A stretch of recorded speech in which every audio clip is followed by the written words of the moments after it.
YouTube e a revolução digital, como o maior fenômeno da cultura participativa, está transformando a mídia e a sociedade. John Burgess e Joshua Green, com textos de John Hatley e Henry Jenkins. Tradução Ricardo Giacetti, editora Aleph. Sumário. Apresentação à edição brasileira, agradecimentos, prefácio, a importância do YouTube, o YouTube e a mídia de massa, a cultura popular do YouTube, a rede social do YouTube, a política cultural do YouTube, os caminhos incertos do YouTube. O que aconteceu antes do YouTube? Utilidades do YouTube, alfabetização digital e a expansão do conhecimento. Glossário, notas, referências e índice remissivo. Apresentação à edição brasileira.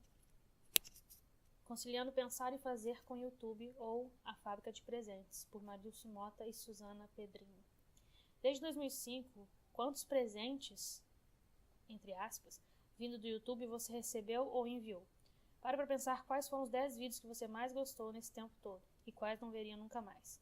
Vindos de amigos, parentes ou colegas de trabalho, você acabou repassando, se empolgando, fazendo seus próprios vídeos e, seguindo o subtítulo do portal, Broadcast Yourself, transmitiu-se em presentes por aí. E olha onde o YouTube foi parar. Após um evento no MIT, em novembro de 2008, Joshua Green, coautor desse livro, enviou um e-mail cujo assunto era A Present for You, um presente para você. O conteúdo do documento era empolgante. Pela primeira vez, tanto no mercado quanto na academia, alguém se debruçava sobre o YouTube. O que já não era mais a coqueluche do momento. O YouTube, que já não era mais a coqueluche do momento, e sim uma plataforma integrada ao dia a dia das pessoas. Tratava-se do resumo de um estudo que mais tarde se tornaria este livro. Um grande presente que precisava chegar ao Brasil, já que o mercado brasileiro, na área de internet, tem ditado tendências e não só a seguidos. Joshua é um australiano de humor londrino que lidera um dos mais respeitados think tanks do mundo, o Convergence Culture Consortium do MIT, ou C3 para os mais íntimos. Lá, pensadores de todo o mundo estudam a interseção entre conteúdos, mídias, marcas e fãs, e foi lá que germinou a ideia de uma análise mais detida sobre o YouTube. A nossa surpresa ao ler o estudo e depois o livro se deu por se tratar de uma ótima mistura entre o pensar e o fazer. Nasceu completamente influenciado pelo livro Cultura da Convergência, do mentor e líder de Joshua no C3, Henry Jenkins. Nasceu do Jenkins a parte do pensar, mas também concretizou a convergência do público em torno dessa fascinante e polêmica ferramenta que é o YouTube. Colocou em prática a análise de comportamento, mesclando conteúdo, tecnologia e pessoas. Essa foi a parte do fazer. E por meio deste livro você poderá pensar e fazer, pois ele oferece dados, exemplos de situações reais e cases de conteúdos que podem ser aproveitados por qualquer leitor. Um empresário que deseja criar um novo canal de divulgação de seu pequeno negócio, professores que buscam novas maneiras de envolver seus alunos e aprimorar suas aulas, criadores de conteúdo que querem ampliar seu público, players do mercado de mídia e entretenimento que não queiram repetir os erros de seus pares nos Estados Unidos e na Europa. Um dos fundadores do YouTube, que afirmou que a internet mataria a TV, o livro mostra justamente o quanto um veículo ajuda o outro e vice-versa. Os autores contextualizam o YouTube na política de cultura popular participativa, apontando questões importantes de como e por que esse site é considerado o maior aglutinador de mídia de massa na internet do início do século XXI. Ressaltam ainda que o site é uma cocriação de diferentes atores que, pela própria natureza da internet e da ferramenta, se confundem e entram em choque de interesses.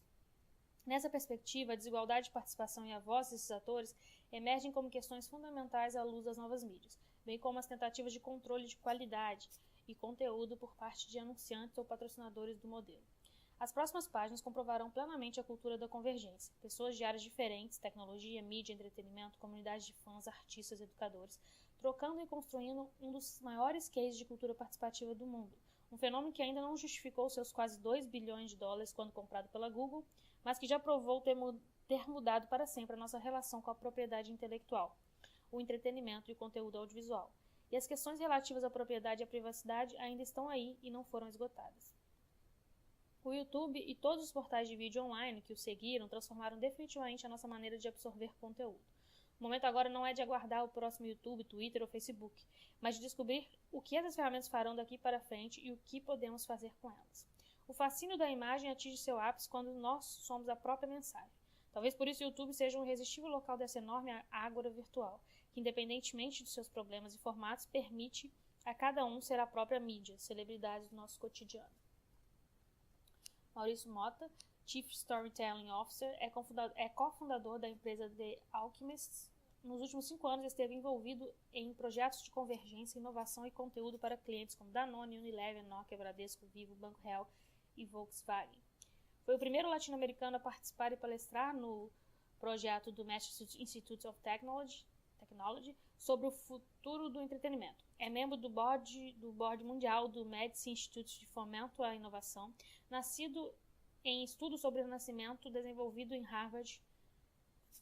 Foi o jurado latino-americano do Festival of Media em Valência, Espanha. Iniciou sua carreira como empreendedor aos 15 anos de idade, quando desenvolveu com a escritora Sônia Rodrigues uma plataforma para criar histórias em formato de jogo e software. Presente em mais de 4.000 escolas, o produto foi licenciado 8 vezes e utilizado como ferramenta de facilitação para inovação e criatividade por empresas e instituições como ONU, Kraft, Petrobras e Guioi. Coordena até hoje o blog Os Alquimistas Estão Chegando, www.oalquimista.com. Suzana Pedrinho, pesquisadora e jornalista com pós-graduação em mídias digitais, trabalha como empreendedora e consultora na internet desde 1996. Foi responsável pelo planejamento e disponibilização de mais de 60 projetos na internet brasileira, incluindo sites como o da Abranet, Associação Brasileira de Provedores, 98 a 2002, o do ABIFA, Associação Brasileira de Fundição, 97 a 2009, e do CIESP, Centro das Indústrias de Estado de São Paulo, 2004 a 2005. Criou, implantou e coordenou o Núcleo Web, um conceito de difusão da cultura digital que permite a estagiários de diferentes classes sociais estudar, aprender e dar retorno na produção de projetos de mídia online para a instituição que apoia o empreendimento. Atualmente é editora do site marketing.com.br e desde 2008 participa do projeto Ligado na Saúde da Faculdade de Farmácia da UF Niterói, atuando como diretora de planejamento da comunicação digital e da implantação de todas as ações no meio online. Seus contatos, www.susanapedrinho.com.br, contato@susanapedrinho.com.br.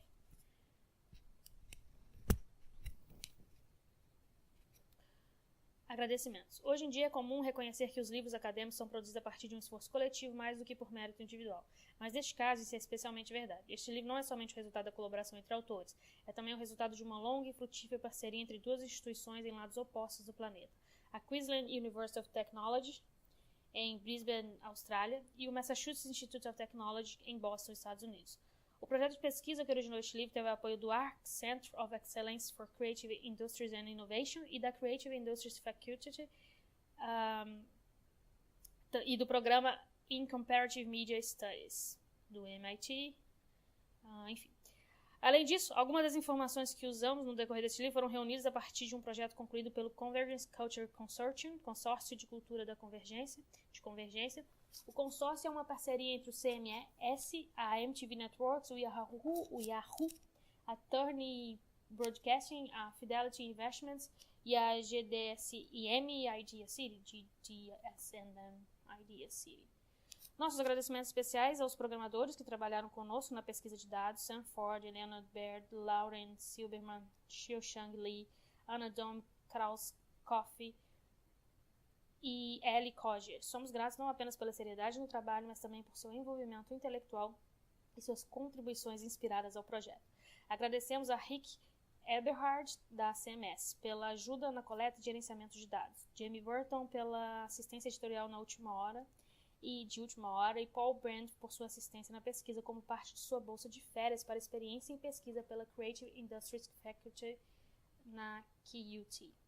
Na Polite, somos gratos ao nosso comprometido editor John Thompson por seu pioneirismo no incentivo desse projeto, a Andrea Drugan por apoiar sua inclusão na série digital Media and Society, Sociedade e Mídia Digital, e a Sarah Lambert por sua assistência durante o processo. Também gostaríamos de agradecer a nossos revisores anônimos por suas substanciais e valiosas comentários e sugestões. Colegas de nossas instituições locais ao redor do mundo nos supriram com opiniões, recursos, perguntas difíceis e apoio moral.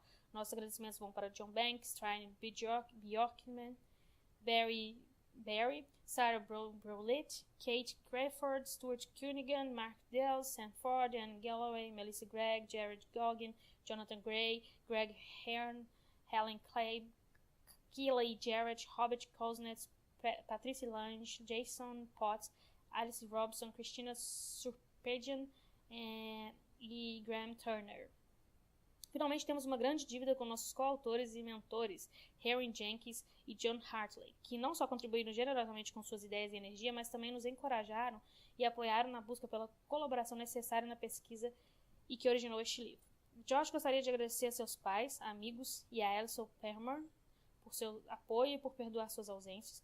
Jean gostaria de agradecer a seus pais, seus amigos e a Julie Woodworth por seu apoio constante e por não perguntar como é que está indo o livro, mais do que o necessário.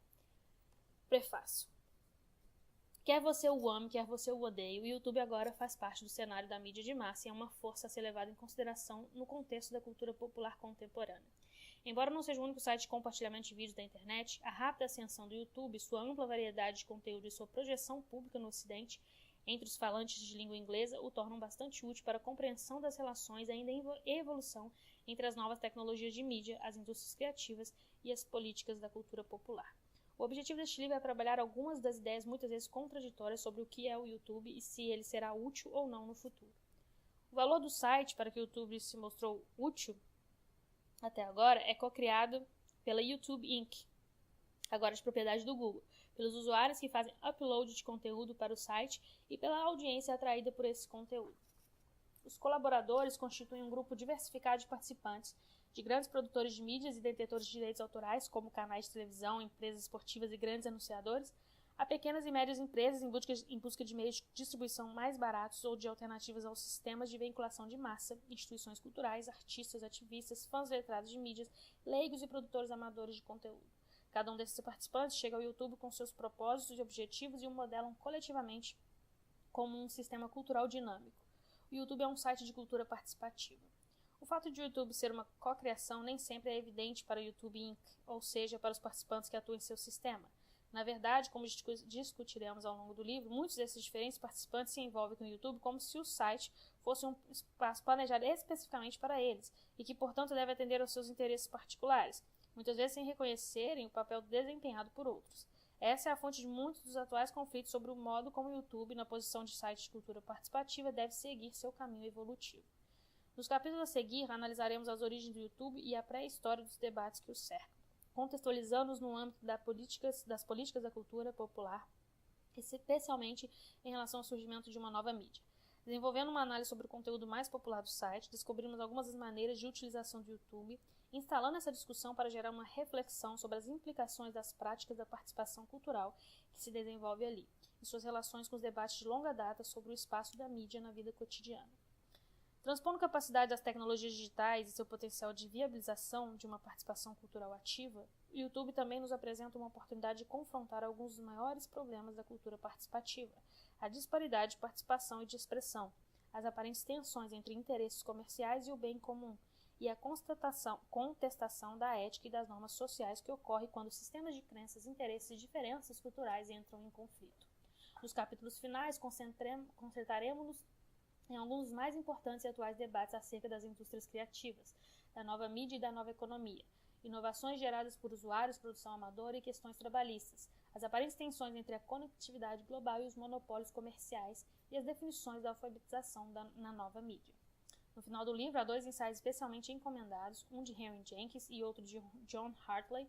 Ambos extrapolam nosso estudo detalhado sobre o YouTube, fundamentado no momento atual, para oferecer uma visão mais abrangente dos desafios e oportunidades que empreendimentos como o YouTube representam para algumas das principais áreas de atenção na mídia e para os estudos culturais nos contextos passado, presente e futuro.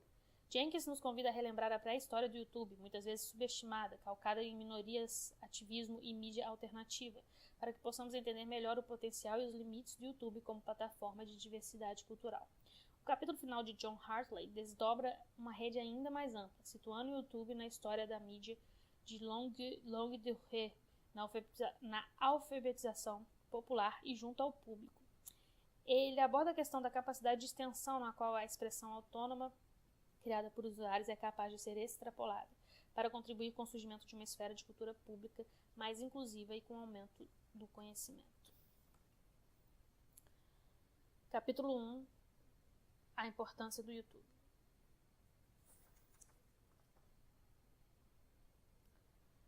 Fundado por Chad Hurley, Steve Chen e Jared Caring, ex-funcionários do site de comércio online PayPal, o site YouTube foi lançado oficialmente sem muito alarde em junho de 2005. A inovação original era de ordem tecnológica, mas não exclusiva. O YouTube era um entre os vários serviços concorrentes que tentava eliminar as barreiras técnicas para maior compartilhamento de vídeos na internet. Esse site disponibilizava uma interface bastante simples e integrada, dentro da qual o usuário podia fazer o upload, publicar e assistir vídeos em streaming, sem necessidade de altos níveis de conhecimento técnico e dentro das restrições tecnológicas dos programas de navegação padrão e de relativamente modesta largura de banda.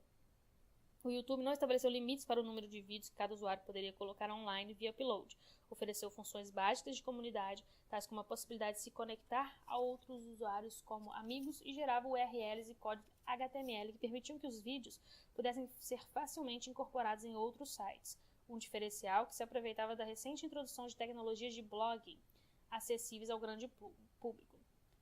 Exceto pelo limite de duração dos vídeos que podiam ser transferidos para o servidor, o que o YouTube oferecia era similar a outras iniciativas de vídeos online da época.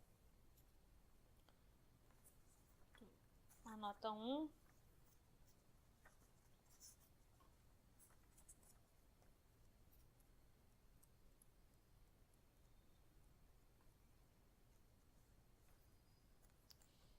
Só achar a nota 1.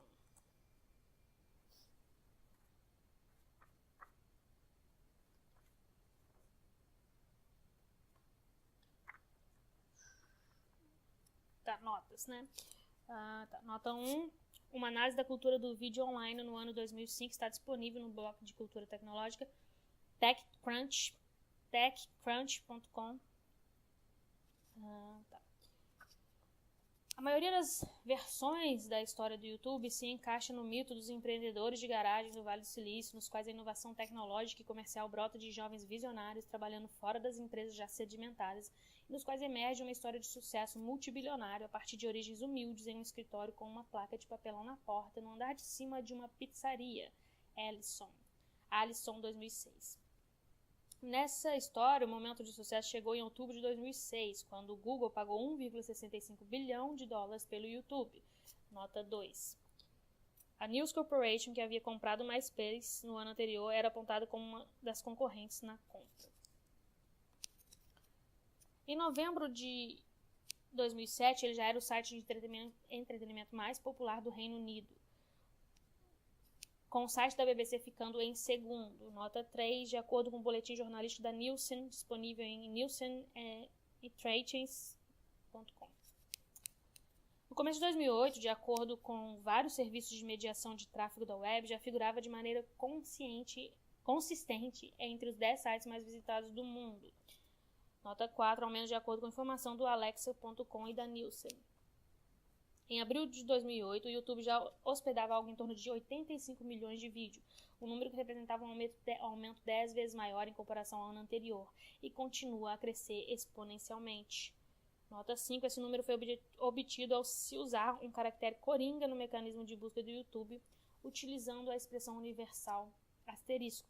Em abril de 2008, esse método já não funcionava mais para obter o número de vídeos no site. A Comscore, empresa de pesquisa de mercado da internet, divulgou que o serviço respondia por 37% de todos os vídeos assistidos nos Estados Unidos, com o segundo maior serviço do tipo. A Fox Interactive Media ficando com apenas 4,2%. Nota 6, comscore.com.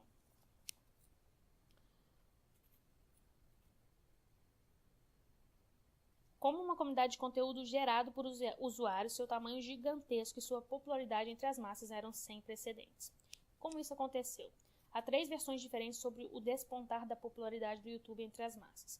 De acordo com a comunidade tecnológica, a ascensão do YouTube pode ser traçada a partir de um perfil do site publicado pelo respeitado blog de tecnologia e negócios, o TechCrunch, em 8 de agosto de 2005, Arrington 2005, que entrou como destaque na homepage do Slashdot um site cujo foco são as notícias de tecnologia voltadas aos usuários.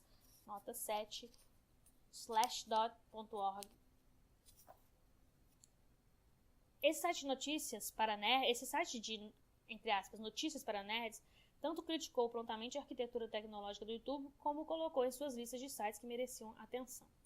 A versão de Jayod Karen, o terceiro cofundador que deixou o negócio para voltar à faculdade em novembro de 2005, afirma que o sucesso do site se deve à implementação de 4 recursos essenciais: recomendações de vídeos por meio da lista de vídeos relacionados, um link de e-mail que permite o compartilhamento de vídeos, comentários e outras funcionalidades inerentes a redes sociais, e um reprodutor de vídeo que pode ser incorporado, embed, em outras páginas da internet. Ganes, 2006. Essas funções foram implementadas como parte de uma reestruturação depois do fracasso das tentativas anteriores de popularizar o site, que incluíram a oferta de $100 para garotas atraentes que postassem mais de 10 vídeos. De acordo com Karen, os fundadores não receberam sequer uma resposta a essa oferta, que foi publicada na Craigslist. Ganes, 2006, nota 8. O próprio Karen contou essa história em 2006 em uma palestra na Universidade do Illinois, em Urbana e Champaign, disponível no YouTube. A terceira versão para o sucesso do YouTube está relacionada a um quadro cômico do Saturday Night Live que mostrava 2 nova-iorquinos nerds estereotipados cantando um rap sobre comprar bolinhos e assistir às crônicas de Nárnia. Em dezembro de 2005, esse clipe, intitulado Lazy Sunday, Domingo de Preguiça, tornou-se o que poderia ser chamado de primeiro hit do YouTube. A sketch de 2 minutos e meio foi vista 1,2 milhão de vezes em seus primeiros dias online e mais de 5 milhões de vezes em fevereiro de 2006, quando a NBC Universal exigiu que o YouTube o retirasse, junto com os outros 500 clipes. Caso contrário, enfrentariam uma ação legal com base na Lei dos Direitos Autorais do Milênio Digital, Digital Millennium Copyright Act, Biggs, 2006. A ascensão e queda de Lazy Sunday levou o YouTube a obter a atenção da imprensa popular como algo além de um simples desenvolvimento tecnológico. Para o New York Times, Biggs 2006, Lazy Sunday demonstrava o potencial do YouTube como válvula de escape para que a mídia estabelecida atingisse a arredia e tão desejada audiência jovem. Entretanto, mesmo sendo o país das maravilhas do marketing viral, o site foi rotulado como uma ameaça, pairando sobre a lógica vigente no cenário da radiodifusão. Carey, em 2006, Wallenstein, em 2006. Embora avaliações iniciais em páginas de recursos, tecnologia e negócios discutissem o YouTube e o compartilhamento de vídeos como a bola da vez na internet, Byrne, 2005, Graham, 2005, Kirchner, 2005, Nussenbauer, Ryan e Lewis, 2005, Horan, 2005. Foi por meio desse evento relacionado aos grandes veículos de mídia que o YouTube se tornou um assunto constante na mídia de massa. Cada uma dessas histórias criou uma ideia diferente do que o YouTube era. Seria outra moda passageira, amada pela turma da tecnologia, uma invenção inteligente que as pessoas precisariam ser convencidas a usar, ou uma plataforma de distribuição de mídia como a televisão? Embora a atenção dos primeiros usuários da imprensa de massa tenha contribuído para impulsionar o serviço, a escalada do YouTube ocorreu em meio a uma névoa de incerteza e contradição sobre para que aquilo realmente servia. A missão aparente ou declarada do YouTube foi repetidamente transformada tanto pelas práticas corporativas como por sua utilização pela audiência. Em agosto de 2005, poucos meses após o nascimento do serviço, o Quem Somos da página oferecia apenas tentativas e dicas vagas para explicar os possíveis usos do YouTube. Exiba seus vídeos favoritos para o mundo, faça vídeos de seus cães, gatos e outros bichos, publique em seu blog os vídeos que você fez com sua câmera digital ou celular, exiba seus vídeos com segurança e privacidade aos seus amigos e familiares no mundo todo, e muito, muito mais. Nesses primeiros momentos, o site trazia o slogan Your Digital Video Repository, seu repositório de vídeos digitais. Uma declaração que, de alguma maneira, vai de encontro à exortação atual e já consagrada, Broadcast Yourself, algo como transmitir-se. Essa mudança de conceito do site de um recurso de armazenagem pessoal de conteúdos em vídeo para uma plataforma destinada à expressão pessoal coloca o YouTube no contexto das noções de uma revolução liderada por usuários que caracteriza a retórica em torno da Web 2.0. Grossman, 2006. Apesar da insistência de que o serviço se destinava a compartilhamento de vídeos pessoais entre as redes sociais existentes, mesmo como visto acima, referindo-se explicitamente ao paradigmático gênero dos vídeos amadores, o vídeo do gato, foi a combinação da popularidade em grande escala de determinados vídeos criados por usuários e o emprego do YouTube como meio de distribuição do conteúdo das empresas de mídia que agradou ao público. Foi também essa combinação que posicionou o YouTube como foco central em que disputas por direitos autorais, cultura participativa e estruturas comerciais para a distribuição de vídeos online estão acontecendo. Como empresa de mídia, o YouTube é uma plataforma e um agregador de conteúdo. Embora não seja um produtor de conteúdo em si, é um exemplo do que David Weinberger, 2007, chama de metanegócio. Uma, abre aspas, nova categoria de negócio que aumenta o valor da informação desenvolvida em outro lugar e posteriormente beneficia os criadores originais dessa informação. Fecha aspas, página 224.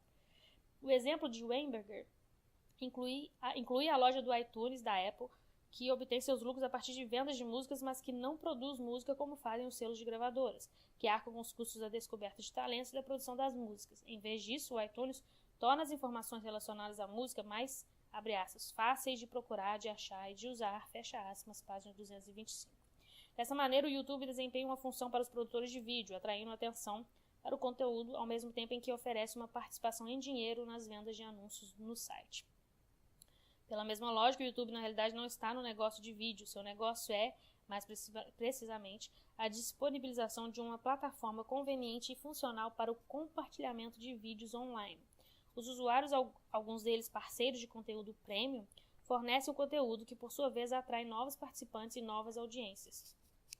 Portanto, o YouTube está, até certo ponto, na posição de rich business, como é descrito esse tipo de serviço nos modelos tradicionais do mercado de mídia. Atendendo um grande volume de visitantes e uma gama de diferentes audiências, ele oferece aos seus participantes um meio de conseguir uma ampla exposição.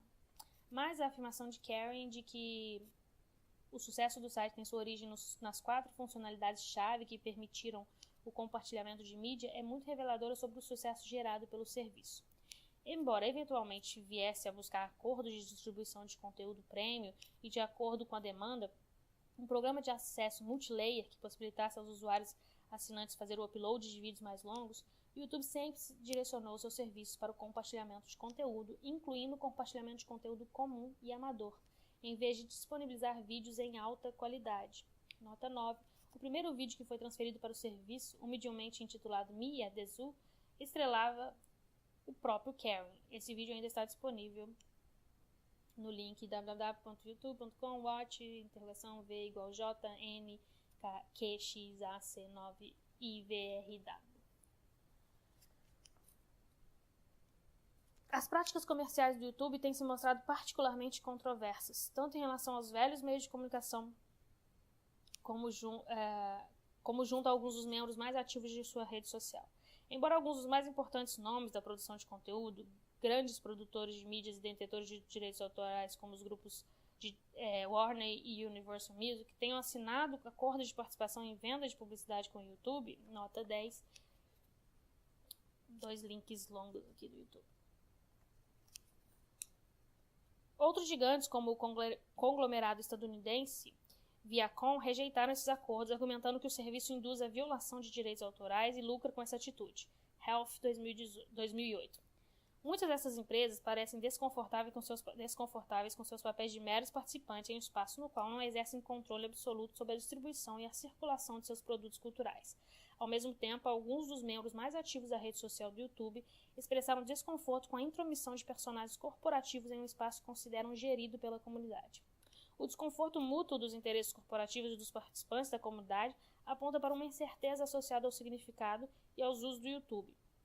Essa incerteza também pode ser interpretada como a fonte da geratividade, entre aspas, Z-Train 2008, do YouTube, resultante de suas múltiplas funções como site de grande tráfego, plataforma com suas resultante de suas múltiplas funções como site de grande tráfego, plataforma de veiculação, arquivo de mídia e rede social. Site de grande tráfego, plataforma de veiculação, arquivo da mídia e rede social. O valor do YouTube não é produzido somente ou tampouco predominantemente pelas atividades top-down da YouTube Inc., enquanto empresa. Na verdade, várias formas de valores culturais, sociais e econômicos são produzidos coletivamente em massa pelos usuários por meio de suas atividades de consumo. avaliação e empreendedorismo. A cocriação do consumidor, Potts, 2008, é fundamental para avaliar o valor do YouTube, assim como sua influência contestadora sobre os modelos de negócio vigentes dos meios de comunicação. Avaliado sob essa ótica, podemos começar a refletir sobre a importância do YouTube em termos culturais.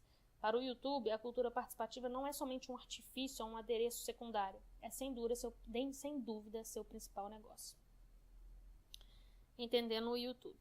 No âmago deste livro está a tentativa de tratar o próprio YouTube como um objeto de pesquisa.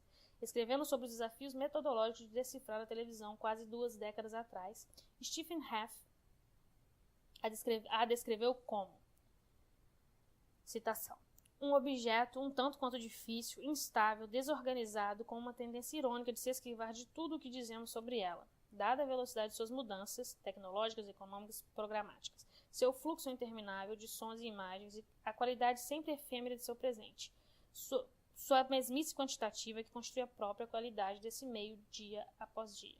Haff, 1990, página 266. O YouTube, mais ainda do que a televisão, é um objeto de estudo particularmente instável, marcado por mudanças dinâmicas, tanto em termos de vídeos como de organização.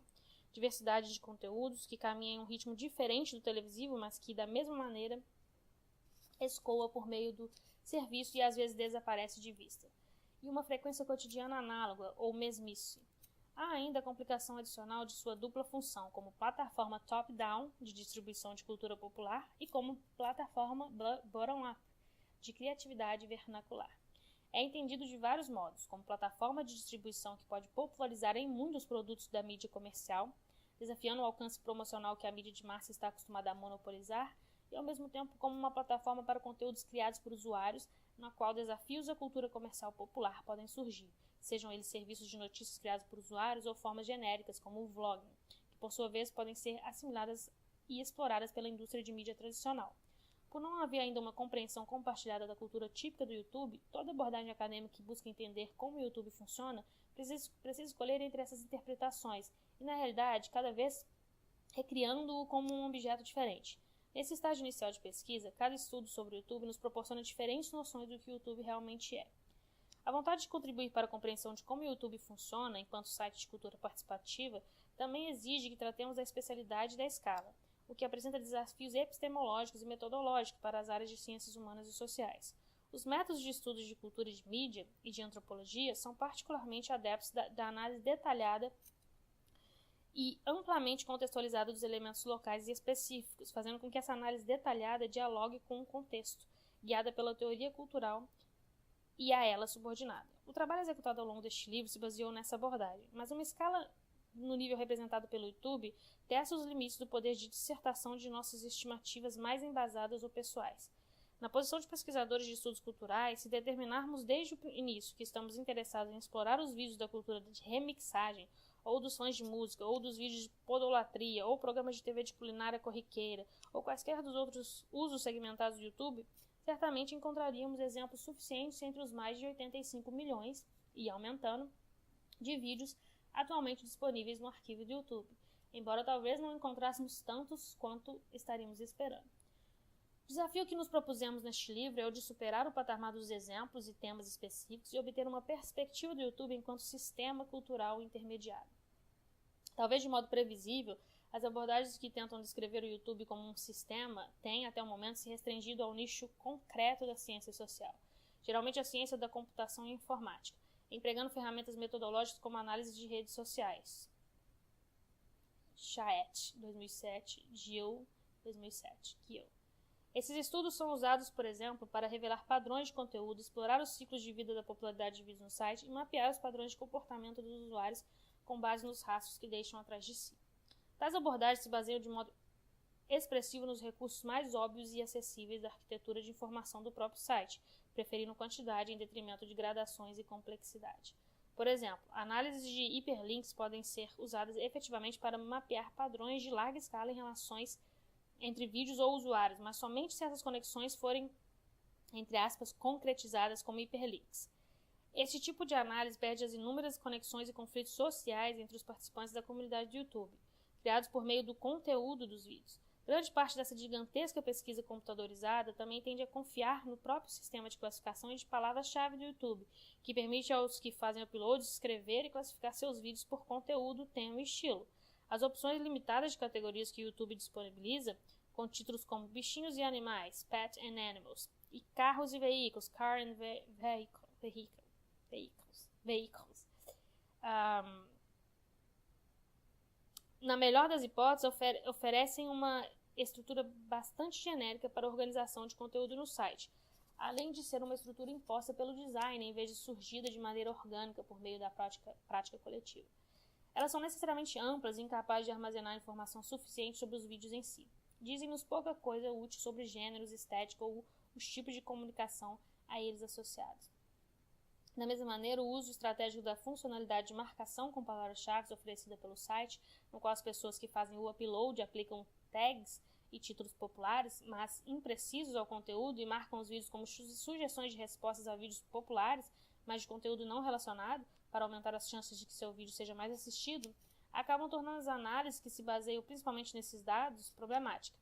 É ingenuidade considerar as palavras-chave, títulos e descrições atribuídos pelos usuários como verdadeiros, pois a utilização de má-fé das palavras-chave pode acabar, na verdade, sendo ainda mais interessante do que sua utilização apropriada.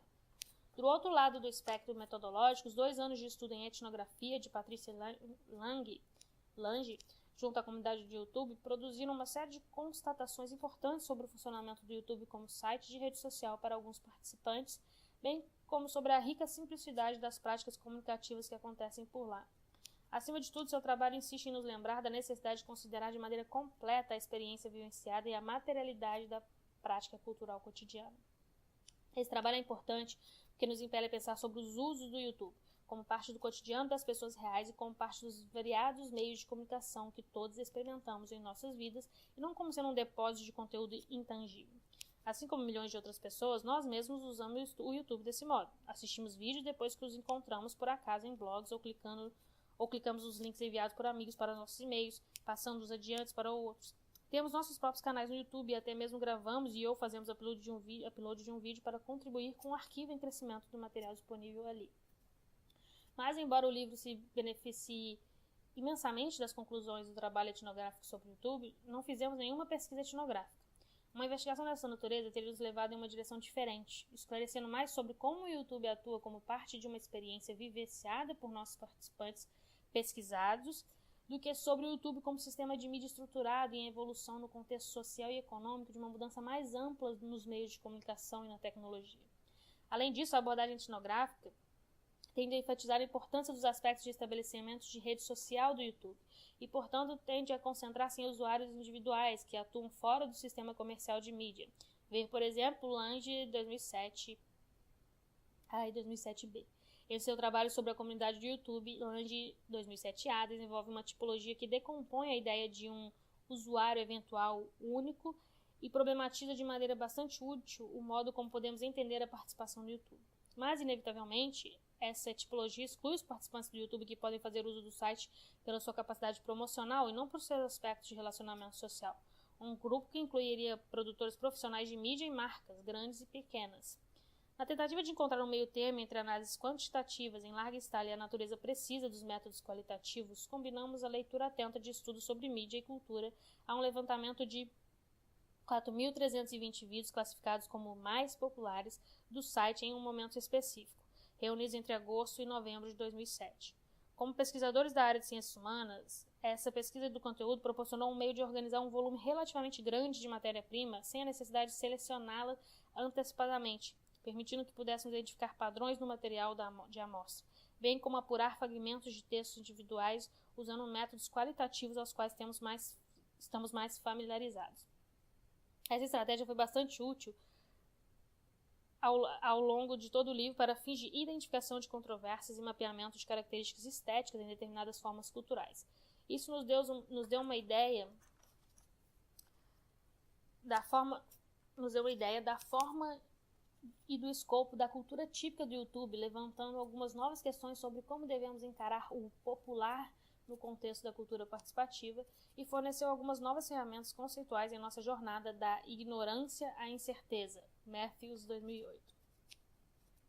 Combinando um amplo levantamento de conteúdo e alguns métodos quantitativos com modos de análise crítica e qualitativa, nosso estudo procurou não somente medir a extensão da popularidade de determinadas formas de uso, mas também entender como o mapeamento dessas formas e usos nos ajuda a compreender os problemas que se apresentam para a política cultural da mídia digital. Transitando entre as descobertas empíricas desse estudo, a discussão crítica dos debates públicos atuais e as constatações fornecidas pelas perspectivas dos estudos sobre mídia e cultura, transitando entre as descobertas empíricas desse estudo, a discussão crítica dos debates públicos atuais e as constatações fornecidas pelas perspectivas dos estudos sobre mídia e cultura existentes, esse livro introduz o YouTube no diálogo com os principais problemas com que os estudos culturais e midiáticos têm se digladiado por décadas, enfatizando a política da cultura popular e o poder da mídia. Essas são as dúvidas que se encontram codificadas no termo cultura participativa. O YouTube como site de cultura participativa. Cultura participativa é um termo geralmente usado para descrever a aparente ligação entre tecnologias digitais mais acessíveis, conteúdo gerado por usuários e algum tipo de alterações nas relações de poder entre os segmentos de mercado da mídia e seus consumidores. Ver principalmente Jenkins, 2006. De fato, a definição de cultura participativa de Jenkins estabelece que os fãs abre aspas, os fãs e outros consumidores são convidados a participar ativamente da criação e circulação do novo conteúdo. Fecha aspas, Jenkins, 2006, página 290. À primeira vista, isso pode parecer um cenário agradável e que Jenkins se apresenta como potencial e não como realidade atual. Mas o YouTube prova que, na prática, as novas configurações econômicas e culturais que a cultura participativa representa são tão contestadoras e incômodas quanto potencialmente libertárias. Os debates e disputas em torno do YouTube como site de cultura participativa, que discutiremos nos próximos capítulos, tratam menos de tecnologia do que de questões culturais e políticas. Quem pode falar e quem chama atenção? Quais compensações ou prêmios existem para a criatividade e trabalho? E as incertezas que circundam as várias formas de especialidades e autoridade. Todas essas dúvidas surgem de tempos em tempos em debates sobre o valor e a legitimidade da cultura popular, especialmente quando novas formas dessa cultura emergem, particularmente, como no caso do YouTube, quando essas novas formas são disponibilizadas por meio das tecnologias de mídia de massa. Essas questões sobre cultura popular, a cultura das pessoas, têm uma longa história no campo dos estudos culturais das disciplinas anteriores. Ver Story, 2003. Disputas sobre o significado e o valor da cultura popular são sintomas de modernidade atreladas às mudanças na política de classes, a industrialização em massa da produção cultural e a crescente afluência e acesso de pessoas comuns à educação. Para os teóricos de estudos culturais de diferentes épocas, a cultura é tanto comum, Hogarth, 1957, William, 1958, como um espaço potencial para disputas simbólicas, autonomia ou expressão pessoal. Fiske, 1989 e 1992. Para muitos desses teóricos, as participações bottom-up e o popular raramente ou nunca são valorizados por si só. De maneira geral, têm importância somente à medida que são compreendidos como parte de um projeto político de emancipação e democracia vinculados à política de classe, raça e sexo. Essa foi uma afirmação feita com clareza causticante na famosa declaração de Stuart Hall, 1981, de que, citação, a cultura popular é um dos locais em que ocorre essa luta pela e contra a cultura dos poderosos, e é o prêmio a ser obtido ou perdido nessa luta. É a arena do consenso e da resistência. É em parte de onde a hegemonia se origina e onde ela é assegurada.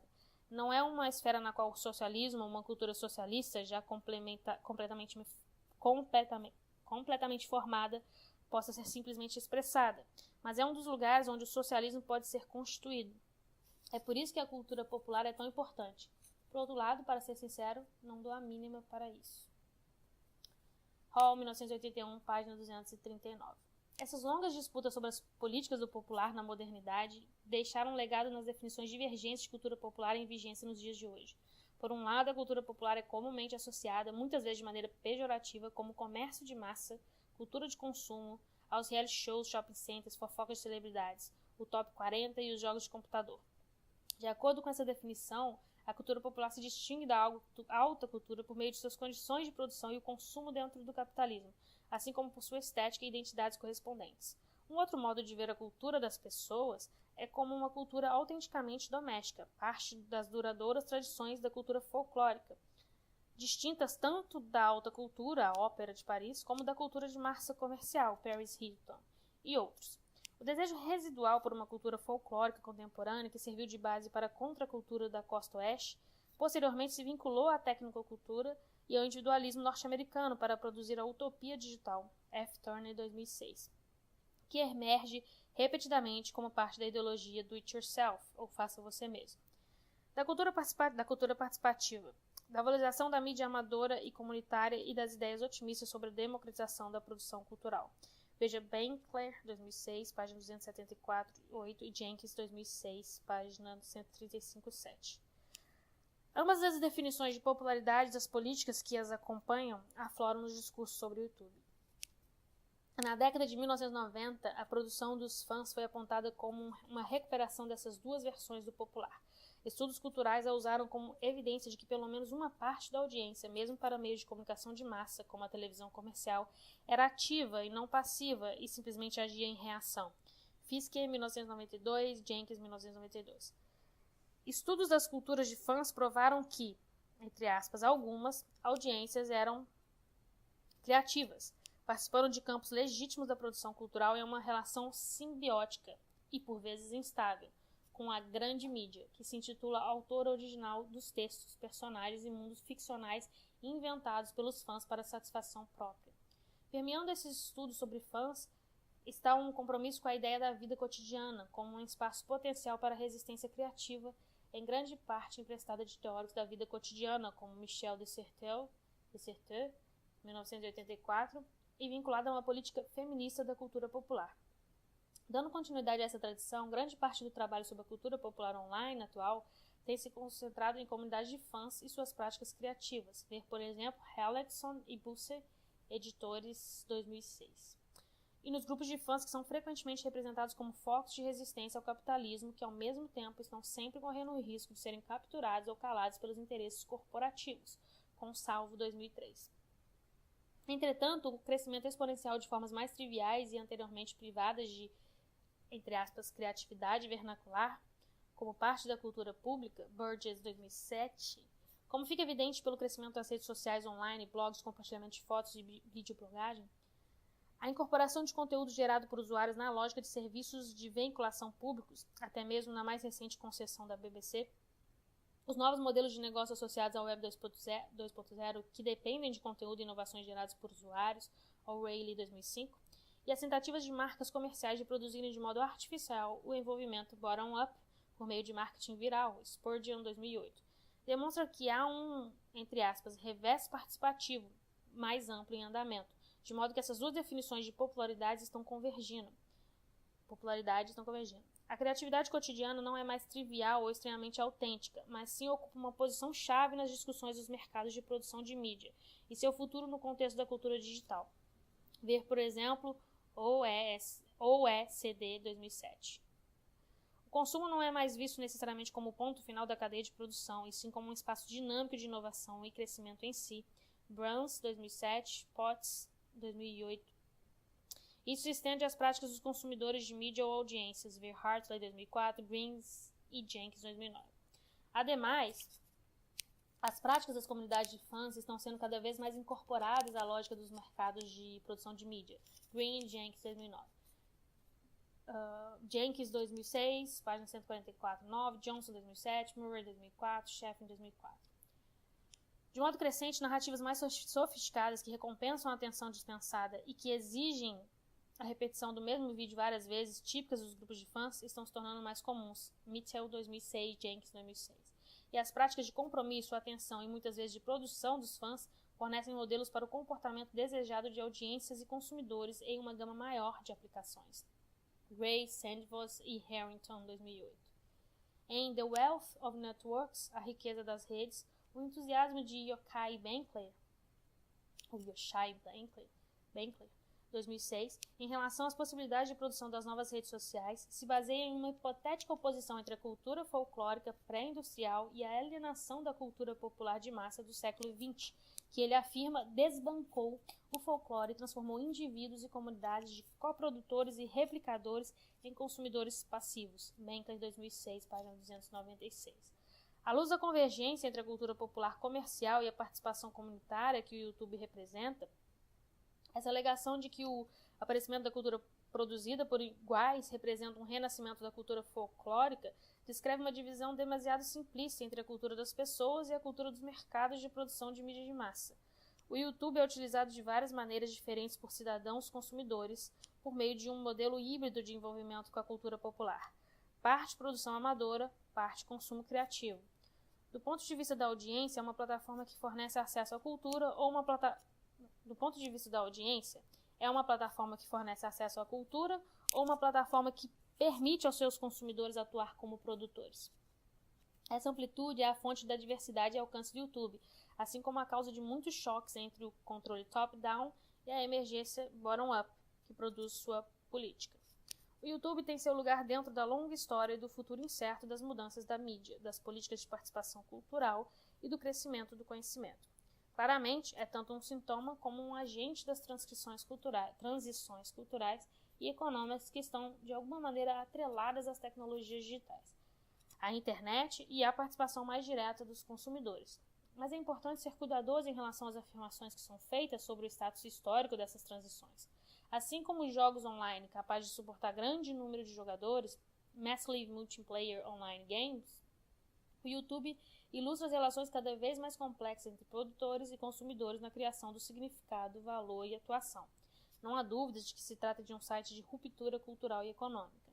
Entretanto, esses momentos de transição de mídia não deveriam ser classificados como rompimentos históricos radicais, mas sim como períodos de turbulência crescente, que se tornam visíveis conforme as várias práticas, influências e ideias pré-estabelecidas competem com as emergentes como parte da longa história da cultura, mídia e sociedade. O YouTube não representa uma colisão, e sim uma coevolução, aliada a uma coexistência desconfortável entre antigas e novas aplicações, formas e práticas de mídia.